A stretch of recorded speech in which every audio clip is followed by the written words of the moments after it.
Hello and welcome to Megawhat, where each week we give you the lowdown of the latest piece of kit from the world of technology and gadgets. This week we've come through a time tunnel to find out what's going to be big in 2009.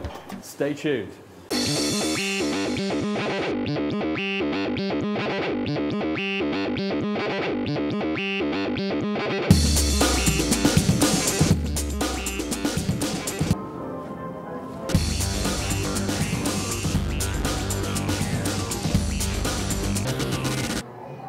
Having spent virtually all of 2008 behind the camera, we thought I'd get our trusty cameraman Ben in front of the camera to see what he thinks are going to be the big gadgets of 2009.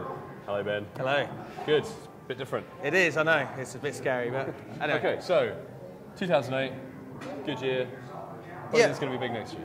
I think it's really going to push off. I think touchscreens probably the next sort of push. We've seen, obviously, 2008 it's the iPhone, we've had the Omnia, we've had lots of it. BlackBerry Storm. I think Microsoft Surface. I think people want bigger screens, and they want to be able to use the full screen to watch their media content, surf the net in their pockets. But the thing is that the only downside to that is I don't think the technology is there for the touchscreen. Obviously, you've got the Storm sort of click aspects, and I still find the iPhone very fiddly to type on. But I think this sort of it's getting to a stage where it's a very, very usable medium. So do you think we'll have devices like the N97, for example, from Nokia, where it's got touch and QWERTY, because people aren't ready yet for touch, but they're getting ready? I think, yes, I totally agree with that. I think I'm still a big fan of having a physical keyboard. I like going, that's a button, that does what A does and B does and everything like that, which is great.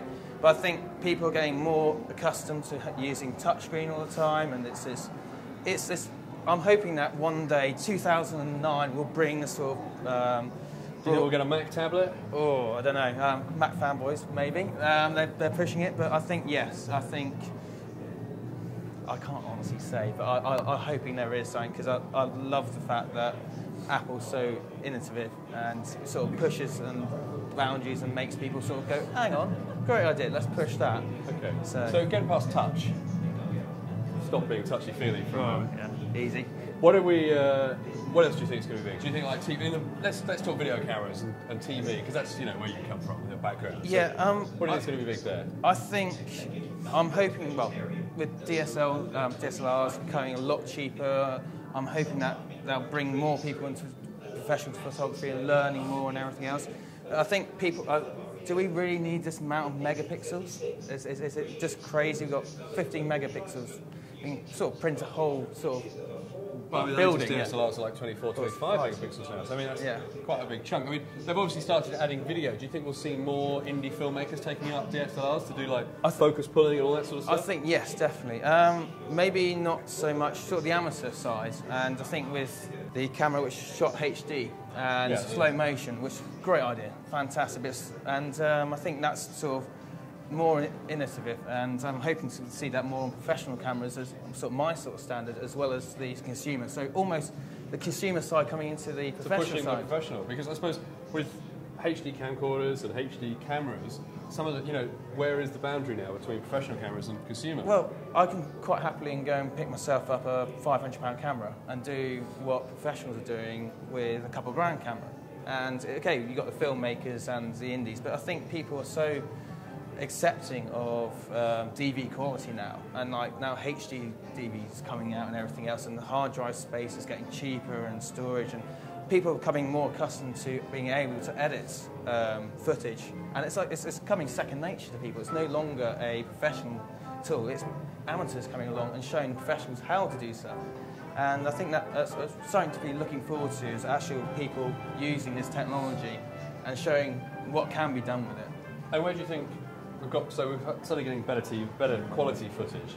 Do you think that will spurn into TV? Do you think we'll have, because there seems to be a divide at the moment. You've got the iPlayer, which is really sort of quite bad quality, and online streaming services aren't great quality. Then you've got this high-end 1080p full HD experience. Do you think those two will merge, or do you think that digital divide will get even bigger? I don't know. But look at YouTube. It's going HD. It's going widescreen. I think people are really pushing like better quality. We get people are getting 20 odd meg download speeds at the moment and everything, which is sort of allows people to have good quality. And it's going to be the IP sort of service providers. The ISPs. Going, well, how much data do you really want, and how much can we provide at a cost? And so until we sort of say, this is how much we're willing to pay and give you, and so them saying, unlimited is unlimited, and this is the bandwidth you can get. That's the sort of restrictions. It's not on us, the people creating content, it's the people allowing us to use the content as it was shot. That's fantastic. Well, Ben, thank you very much. Well, thank you. And here's to another year of Megawhat. So. Here's to another year of Megawhat. I think it's probably time for you to get behind the camera and film the next section. Very soon.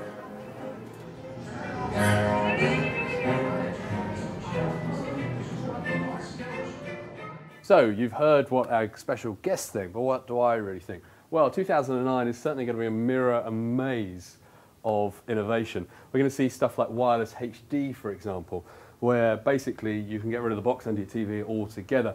There'll be a real explosion of that at the beginning of January with CES, and then from there, those technologies will come out across the rest of the year.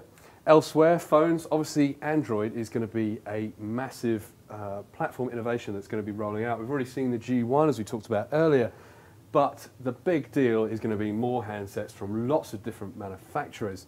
And so you're going to see lots of innovation there, and virtual keyboards and applications and things like that. You're also going to see innovations in the social networking side of things. So things like Twitter and Friends Connect and Facebook Connect are going to make a massive difference in bringing the web together in a more sort of social membership-y way. So rather than having multiple logons for multiple sites, we'll just have a single logon for lots of different sites, and then people will be able to see what you're a member of, and then that will share and grow and socialize and blah, blah, blah, blah, blah. That will then stream into games, and so you're already seeing that already. I mean, we've got online games already. That's, passé now.